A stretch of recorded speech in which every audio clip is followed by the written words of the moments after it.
अस्सलाम वालेकुम। ये टिकट चाहिए था ऑरेंज लाइन एयरपोर्ट तक जाने के लिए। ये पिम्स तक जा रही है भाई। अच्छा, तो उसका अलग टिकट होगा रेड लाइन से? रेड लाइन का अलग होगा, ऑरेंज लाइन का अलग होगा। अच्छा ठीक है, चलें इसका दे दें। 30 रुपये दे दो। ठीक, शुक्रिया।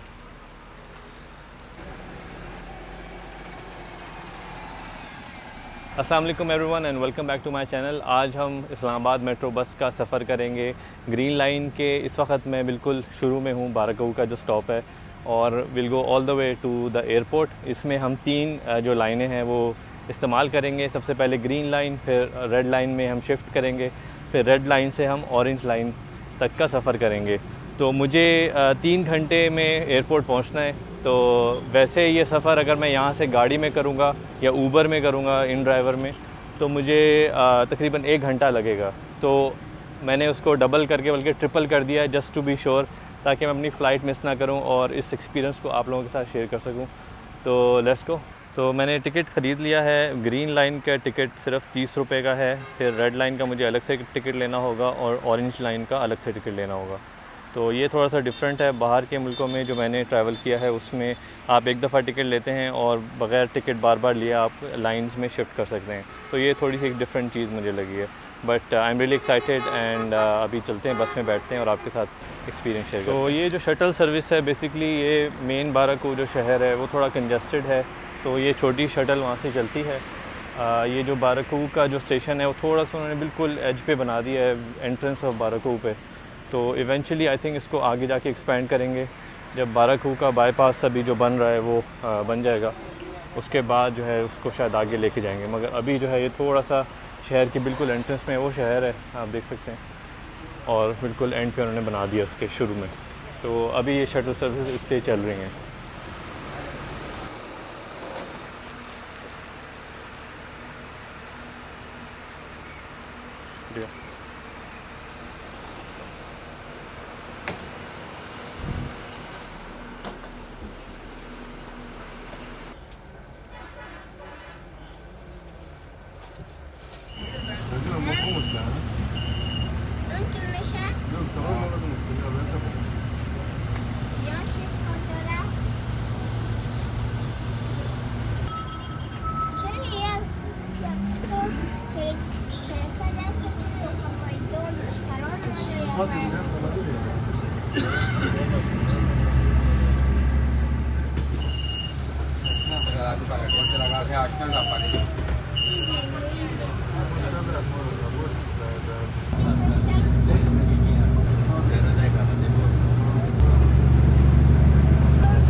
अच्छा जी, ये है आखिरी स्टॉप पिम्स का, और बिल्कुल सामने आप देख सकते हैं सेंटोरस भी है। तो 30 रुपये में आप जो है बारकऊ से यहाँ तक पहुँच सकते हैं। अच्छा, इस पूरे सफ़र में आपको 45 मिनट्स लगेंगे, मगर ये आपको ऑल द वे पिम्स तक आना ज़रूरत नहीं है। एक आता है स्टॉप बीच में सेंटोरस का, जो मैंने मिस कर दिया था, क्योंकि जो मैंने मैप्स देखे थे उसमें जो था सेंटोरस का कोई वो स्टॉप नहीं था। तो थोड़ा सा कंफ्यूजिंग है। मैप्स जो हैं वो थोड़े से आउटडेटेड हैं। एक फ़ीडबैक यही होगा मेरा इंतज़ामिया से कि मुझे कोई इनकी वेबसाइट भी नहीं मिली थी जिधर अपडेटेड मैप्स हो, उनके रूट टाइमिंग्स हों, इसलिए मैं इतनी जल्दी निकला हूँ 3 घंटे पहले, क्योंकि थोड़ी सी अनसर्टेनिटी है। तो 45 मिनट्स 30 रुपीज़ में आप पिम्स तक पहुँच सकते हैं, और 25 मिनट्स में आप जो है सेंटोरस का जो स्टॉप है वहाँ पे उतर सकते हैं अगर आपने एयरपोर्ट जाना है। फिर आप सेंटोरस के स्टॉप से पिम्स का रेड लाइन का स्टॉप ले सकते हैं। थोड़ा सा कंफ्यूजिंग है इसलिए क्योंकि रेड लाइन का जो पिम्स स्टॉप है वो ग्रीन लाइन का सेंटोरस स्टॉप है, ठीक है। तो थोड़ी सी कंफ्यूजन है इसमें, इसको थोड़ा सा क्लैरिफाई करना चाहिए। बट आरामदेह सफ़र था। मुझे उन्होंने रिकॉर्डिंग इतनी करने नहीं दी ज़्यादा, इसलिए मैं वहाँ पे कम रिकॉर्डिंग की है। बट मेरा भी जो फ़ीडबैक है वो यही है कि औरतों की अलग सीटिंग थी, आपने देखा, औरतों की अलग एंट्रेंस थी, और साफ़ सुथरा माहौल था। कोई गपशप नहीं हो रही थी एक्स्ट्रा बिला वजह की, और I don't know, it was nice, ठीक है। 30 रुपीज़ में अगर आप इतना लंबा सफ़र करेंगे तो I think it was very really worth it. तो अभी मैं जा रहा हूँ रेड लाइन का जो स्टॉप है उधर जा रहा हूँ। अच्छा, रेड लाइन जो है वो पंजाब गवर्नमेंट के खाते में आती है, वो उसको मैनेज करती हैं। और ऑरेंज लाइन और ग्रीन लाइन ये जो है CDA जो कैपिटल डेवलपमेंट अथॉरिटी है, फेडरल गवर्नमेंट समझ लें, उसके खाते में आती है। ग्रीन लाइन और ऑरेंज लाइन जो है वो नॉर्मल रोड पे चलती है और रेड लाइन की जो है वो डेडिकेटेड अपनी रूट है, तो उसको कोई ट्रैफिक ब्लॉक नहीं कर सकती वगैरह वगैरह। तो अब मैं बैठने लगा हूँ रेड लाइन पर और आपके साथ एक्सपीरियंस शेयर करते हैं कि वो कैसी जा रही है रेड लाइन। तो ये वाला स्टॉप है जो मैं कह रहा हूँ, ये Centaurus stop red line का है और पिम्स स्टॉप रेड लाइन का है और Centaurus stop green line का है। यहाँ पे आपने उतरना है, अगर आपने एयरपोर्ट जाना है तो आप यहाँ पे उतरेंगे और सीधा यहाँ से रेड लाइन ले लेंगे, तो वेरी इजी। और यहाँ पर आपको बाराकऊ से आने में 25 मिनट लगेंगे।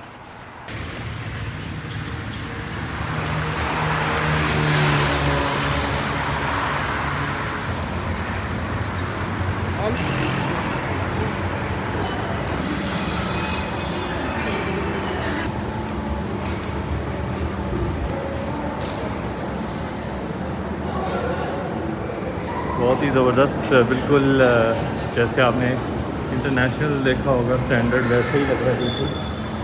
और ये टिकट ऑफिस है, तो देखते हैं टिकट ख़रीदने का एक्सपीरियंस कैसा रहता है।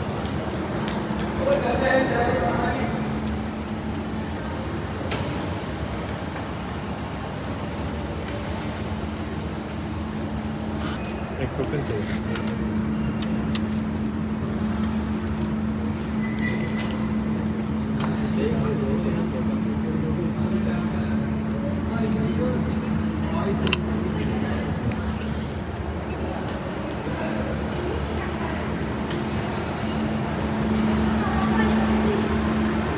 मैं यहाँ पे अपना माइक ऑन करना भूल गया था, मगर वॉइस ओवर में बता देता हूँ कि मैं क्या कहना चाह रहा था। मैंने अपने सफ़र में ऑब्ज़र्व किया कि बहुत सारी ख़वातीन और बच्चे अकेले ट्रैवल कर रहे थे और ये बहुत ही एक खुशाइन बात थी, क्योंकि इतना अच्छा साफ़ सुथरा सफ़र जहाँ पे लेडीज़ की अलग से एंट्रेंस हो, उनकी अलग से सीटिंग हो और वो एक अच्छे माहौल में जो है सफ़र कर सकें, इससे बड़ी वुमेन एम्पावरमेंट की बात और कोई हो नहीं सकती।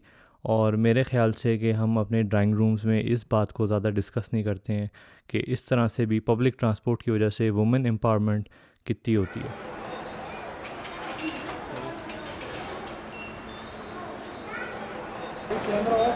नहीं, ये मैं सिर्फ वो दिखा रहा हूँ यार, इसमें बुराई क्या है, छुपाने वाली बात क्या है? आप एक दफ़े फ़ोन करो, वो सामने से आके पढ़ लें क्या लिखा हुआ है। कहाँ ले? मैंने आपको 2 दफ़ा फ़ोन किया।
रेड लाइन में ये हमारा आखिरी स्टॉप है और इसी स्टेशन में फैज़ अहमद फैज़ में हमें ऑरेंज बस भी मिल जाएगी।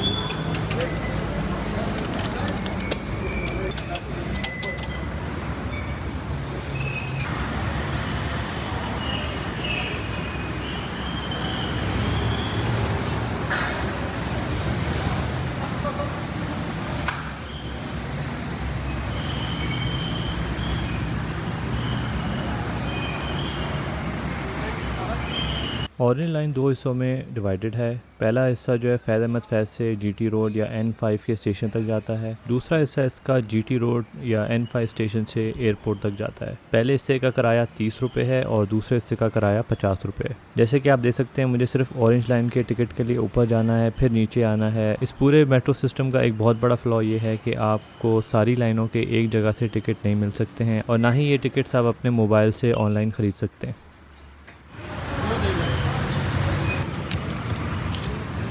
ऐसे खुले रख लेना थोड़े से बाहर। एयरपोर्ट 50 गाड़ी और आगे मिलेगी। आ जाओ आगे आ जाओ।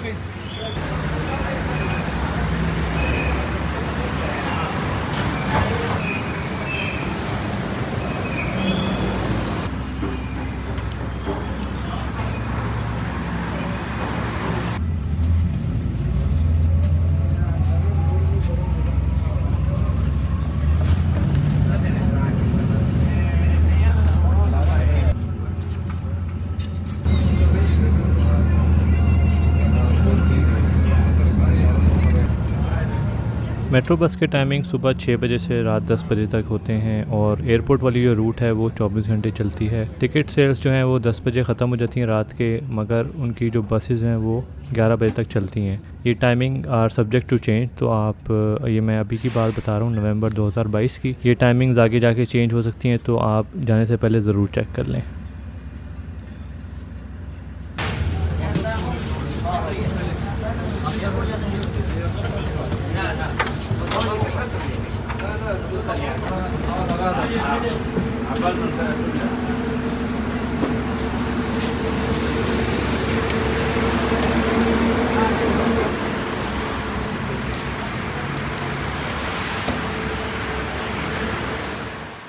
अच्छा जी, मुझे जो है ना वो रेड लाइन पे बहुत रोका गया है फिल्मिंग से, तो मैं रेड लाइन वाली जो अपडेट्स है वो उस तरह से शेयर नहीं कर पाया, मगर अभी शेयर कर देता हूँ। फर्स्ट ऑफ ऑल एक करेक्शन मुझे करनी है अपनी। मैंने कहा था कि ऑरेंज लाइन की जो है वो डेडिकेटेड रूट नहीं है। I was completely wrong. Orange line का पूरा डेडिकेटेड लाइन है, मगर मेरे ख्याल से यहाँ से एयरपोर्ट की तरफ जो है ना वो आधा जो रास्ता है ऑरेंज लाइन का वो डेडिकेटेड नहीं है, वो रोड पर विद रेगुलर ट्रैफिक चलता है। दूसरा ये थोड़ी और कन्फ्यूजन ये थी कि जो पेरिस फर्स्ट ऑफ ऑल मैं बता दूं कि ये सफ़र जो था रेड लाइन का वो 10 मिनट का था सिर्फ। आई थिंक ये वाला तकरीबन 20 मिनट का होगा। आई एम नॉट श्योर, मैं बाद में यहाँ स्क्रीन पर लिख दूँगा कितना सफ़र था। तो अभी तक मेरे 90 रुपये लगे हैं, तो 4 बसें मुझे बदलनी पड़ी हैं। ये एक चीज़ मुझे नहीं पता थी। 4 बसें बदली गई हैं। सबसे पहले मैंने ग्रीन लाइन ली, फिर मैंने रेड लाइन ली, फिर रेड लाइन से मैंने ऑरेंज लाइन ली जीटी रोड तक, जहाँ पे मैं अभी खड़ा हुआ हूँ। यहाँ पे फिर मैंने अभी तक 90 रुपये खर्च किए, फिर मुझे 50 रुपये और ख़र्च करने पड़े यहाँ से एयरपोर्ट जाने के लिए। तो अब आप कैलकुलेट करें, 140 रुपीज़ में हम एयरपोर्ट पहुँचेंगे और 4 बसें बदलेंगे। अगर आप बाराकऊ जो बिल्कुल यानी एज ऑफ इस्लामाबाद आता है एक तरह से, तो वहाँ से आप बिल्कुल दूसरी एज तक अगर जाएंगे तो आपको 4 बसें बदलनी पड़ेंगी। और ऑरेंज लाइन मुझे सबसे साफ़ सुथरी और स्मूथ लगी। रेड लाइन मुझे सबसे ज़्यादा ऑर्गेनाइज लगी, क्योंकि सबसे पुरानी रेड लाइन है। वहाँ पे लोग भी जो थे डिफरेंट वॉक्स ऑफ लाइफ के थे, स्टूडेंट्स थे, ख़वातीन थी, वर्किंग प्रोफेशनल ख़वातीन थी, हर किस्म का बंदा आपको, बूढ़ा जवान बच्चे सब मिल रहे थे थ्रू आउट द जर्नी। तो ये मुझे बड़ी अच्छी चीज़ लगी। इसके अलावा जो है जो रेड लाइन मैंने बताया था पंजाब गवर्नमेंट के उसमें है, वहाँ की जो सिक्योरिटी थी वो बहुत स्ट्रिक्ट थी, वो मुझे बिल्कुल फिल्म नहीं करने दे रहे थे। मगर जो CDA के अंडर आ रही हैं ये वाली बस और ग्रीन लाइन, वहाँ पे थोड़ा रिलैक्स थे। मना वो भी कर रहे हैं मगर थोड़े रिलैक्स हैं, ठीक है। तो इसलिए मैं यहाँ पे भी रिकॉर्ड कर रहा हूँ। और एयरपोर्ट वाली बस का वेट करें, मेरे ख्याल से ये थोड़ी इतनी ज़्यादा फ्रीक्वेंट नहीं है, इसकी ज़्यादा खैर ट्रैफिक नहीं होगी और इसका फेयर भी ज़्यादा है, विच इज़ अंडरस्टैंडेबल। तो अभी तक ये मैंने कहना था, लेट्स सी, अभी वेट करते हैं। आई एम ऑन टाइम काफ़ी लग गया है, मेरे ख्याल से 2 घंटे से ऊपर तो लाजमी लग चुके हैं। मैं बाद में एडिट में जो है सारे जो टाइमिंग मैं नोट करे जा रहा हूँ, फिर मैं कैलकुलेट करके आपको बताता जाऊँगा। तो उम्मीद है आपको अभी तक मज़ा आ रहा होगा व्लॉग का। और अगेन बहुत अच्छा साफ़ सुथरा माहौल है। एक और फीडबैक मैं देना चाहूँगा, क्योंकि अभी टाइम है तो मैं बात कर लूँ। ये मैं बाद में सोचा था बात करूँगा, बट आई थिंक इसमें जो है ना एड्स लगाने की बहुत ज़्यादा ज़रूरत है। मतलब इसको एक्सपेंड करने की ज़रूरत है, इसको पब्लिक ट्रांसपोर्ट कभी भी जो है ना एक प्रॉफिटेबल बिज़नेस नहीं होता फॉर द गवर्नमेंट। इसका काम होता है कि फैसिलिटेट करे लोगों को और नॉर्मल गाड़ियों से, बसों से हटाकर एक इको फ्रेंडली जो है माहौल में, एक तो एनवायरनमेंट के लिए भी अच्छा और ट्रैफिक जो है, कंजेशन जो है, रोड से हटाकर पब्लिक ट्रांसपोर्ट पर आया जाए। अब क्या करना है, मैंने तो ऐड तो देखे हैं मगर वो गवर्नमेंट के ऐड है, कश्मीर के ख़िलाफ़, मतलब कश्मीर की हिमायत में, इंडिया के ख़िलाफ़ पॉलिटिकल एड्स लगे हुए। मगर यहाँ पे देखें ना, आप यहाँ पे लगा सकते हैं ऐड, पीछे किसी यूनिलीवर का लगा दें ऐड, या किसी अप्लायंस कंपनी का लगा सकते हैं ऐड। बसों के अंदर मैंने देखा है कुछ खाली जगहें पड़ी हुई हैं, वहाँ पर आप ऐड लगा सकते हैं। तो ये सारे जो है ना मौके हैं to advertise on the platform. मुझे वो रिकॉर्डिंग करने से रोक दिया था तो मेरा फ्लो टूट गया। खैर, एक और फीडबैक ये देना था कि मुझे किसी भी बस के लिए ज़्यादा वेट नहीं करना पड़ा। अभी जो ये लास्ट बस है ना एयरपोर्ट वाली, इसके लिए वेट करना पड़ रहा है। मेरे ख्याल से इतनी ज़्यादा फ्रीक्वेंट नहीं है। तो बाकी कोई यानी बिल्कुल रेगुलर बार बार बसें आ रही थी। और भी बहुत सारी चीज़ें हैं जो मैं अभी जहन से निकल जाता है। और अगेन इट्स नॉट ईजी। एक तो मुझे समझ नहीं आती बार बार ये रिकॉर्डिंग करने से रोकते क्यों हैं। कोई गलत काम तो नहीं ना, ये कोई ऐसी सेंसिटिव चीज़ है जो आप फिल्म नहीं कर सकते, बल्कि एक पब्लिक स्पेस है। It's a public transport, it's a public space. Public space में आपको अलाउ होना चाहिए फिल्म करने के लिए।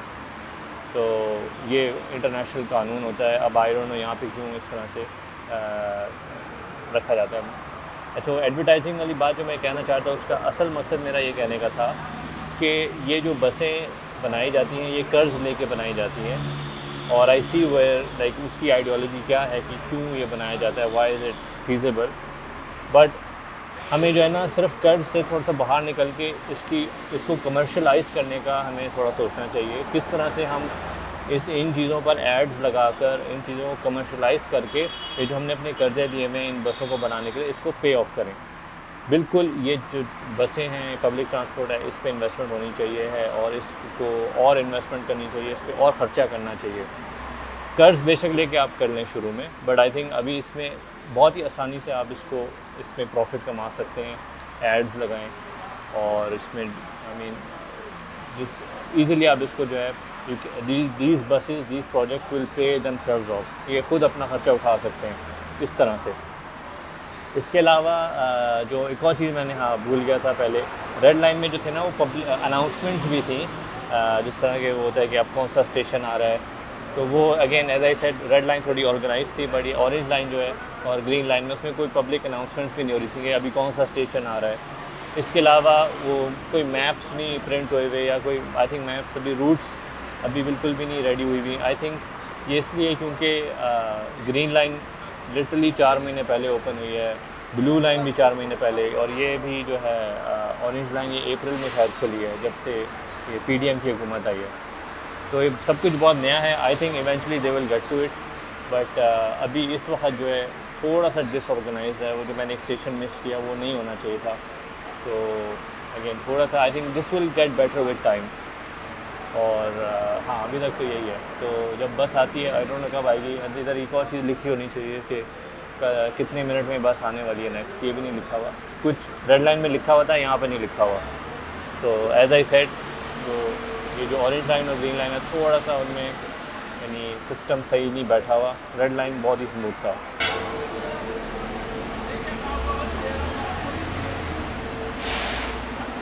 बस आ गई है फाइनली।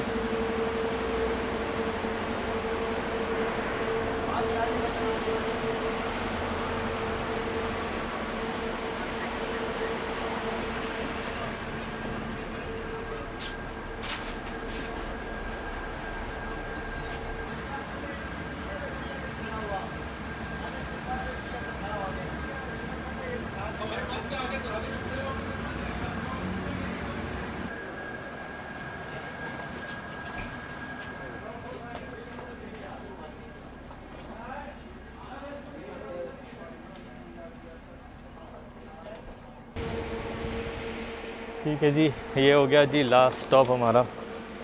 पार्किंग नंबर 22 आपको बोर्ड नज़र आएगा, बिल्कुल एंड पर है। थोड़ा सा डिस्क्रीट है, आपको शायद मिस हो जाए। इनको दीवार को अगर ये ऑरेंज पेंट कर देंगे तो थोड़ा आसान हो जाएगा समझना। बट अगर आप एयरपोर्ट में लैंड होते हैं और अगर आपने मेट्रो बस लेनी है तो आप ये पार्किंग नंबर 22 के साइन तक आ जाएं तो आप ले सकते हैं। तो कंक्लूजन क्या हुआ है, मुझे 2 घंटे लगे हैं पूरे, जब से मेरी ग्रीन लाइन बस चली थी और मैं यहाँ तक पहुँचा हूँ उस पर मुझे 2 घंटे लगे। पहले मैंने थोड़ा 2 घंटे से ज़्यादा लगे, फिर मैंने कैलकुलेट किया रास्ते में तो 2 घंटे लगे हैं। और ये मैं असल में 2 घंटे 10 मिनट लगे हैं, मगर मैंने जो स्टेशन मिस कर दिया था ग्रीन लाइन और रेड लाइन वाला, उसमें मेरे अगर 10 मिनट आप काउंट कर लें और फिर वैसे ही क्योंकि आप फिल्मिंग भी कर रहा होता है बंदा, थोड़ा स्लो चल रहा होता है तो फोकस नहीं होता उतना तेज़, तो इस वजह से मैं कहूँगा कि 2 घंटे आपको लग जाएंगे। और बस सारी बसेस जो हैं वो फ्रीक्वेंट थी, सिर्फ जो है एयरपोर्ट वाली बस पे मुझे 18 मिनट का वेट करना पड़ा और मैं 2-3 घंटे पहले निकला था तो 2 घंटे में पहुंच गया हूँ। अभी 1 बज रहा है ना, हाँ 1:20 हो रहा होगा, तो आई स्टिल हैव टाइम। 4 बजे की मेरी फ़्लाइट है। फ़्लाइट के बारे में बता दूँ, फ़्लाई जिना को मैं फ़्लाई करूँगा, उन्होंने मुझे इनवाइट किया है अपनी पहली इस्लामाबाद से कराची की जो उनकी फ़्लाइट है उस पर, तो उसका भी रिव्यू आएगा, अगला व्लॉग वही होगा, रिव्यू होगा फ़्लाई जिना का। तो उम्मीद है आपको ये जो है व्लॉग पसंद आया होगा। टोटल ख़र्चा मेरा हुआ है 140 रुपये।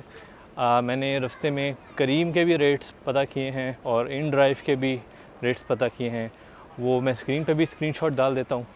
तकरीबन आप समझ लें 1000 से 1800 डिपेंडिंग ऑन कि क्या हो रहा है, कौन सी गाड़ी है, एसी वाली है नहीं वाली है, और 1 घंटे का रास्ता है। तो कंक्लूजन ये है कि अगर आप बाराकऊ जो एक एज है इस्लामाबाद का और एयरपोर्ट जो दूसरा एज है इस्लामाबाद का, उस पर अगर आप मेट्रो बस से चलते हैं जाते हैं तो आपको डबल टाइम तो लगेगा, मगर आपका जो फेयर है वो 8 गुना जो है वो कम होगा। कहाँ 140 रुपये और कहाँ 1800 रुपये समझ लें। तो उम्मीद है आपको इस व्लॉग से कुछ इन्फॉर्मेशन मिली होगी, आप के मिसकंसेप्शंस अगर हैं इस बस के बारे में वो भी क्लियर हुए होंगे। तो बस अब एयरपोर्ट आ गए और अब हम जा रहे हैं अपनी फ़्लाइट पे, और अगला व्लॉग ज़रूर देखिएगा। फ़्लाई जिना का रिव्यू होगा, फ़र्स्ट फ़्लाइट है मेरी उनके साथ और उनकी भी फ़र्स्ट फ़्लाइट है इस्लामाबाद की। तो I will see you in the next one.